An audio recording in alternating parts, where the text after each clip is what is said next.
నేను చెప్పబోయే ఈ 5 విషయాలు మీ జీవితాన్ని నాశనం చేస్తాయి. మొదటిది, ఇప్పుడు కాదు తర్వాత చేస్తాలే అనే అలవాటు. ఏదైనా చేయాలనుకున్నప్పుడు ఇప్పుడు కాదులే తర్వాత చేద్దామని పోస్ట్ పోన్ చేస్తుంటారు.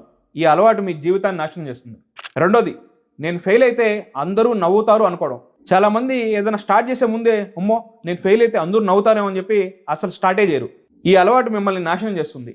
మూడోది, నాకు ఎలాంటి టాలెంట్ లేదు అనే నమ్మకాన్ని కలిగి ఉండడం. ఇలా అనుకోవడం చాలా డేంజర్. నాకు స్కిల్స్ లేవు, నా దగ్గర ఎలాంటి టాలెంట్ లేదు, నాకు ఎలాంటి సపోర్ట్ లేదు, నాకు మంచి బ్యాక్గ్రౌండ్ లేదని చాలామంది నెగిటివ్గా ఆలోచిస్తుంటారు. ఇది చాలా డేంజర్. నాలుగోది, నా లైఫ్లో ఇంకేమీ జరగకూడదని కోరుకోవడం. గతంలో మీరు ఎప్పుడైనా ఓడిపోయినా, మీకు ఏదైనా నష్టం జరుగున్నా అమ్మో ఈసారి కూడా అలాగే జరగొచ్చేమోనని ఆలోచిస్తుంటారు. ఇది చాలా డేంజర్. అప్పుడెప్పుడో నష్టం జరుగున్నా ఓడిపోయినా ప్రతిసారి అలాగే జరగదు కదా.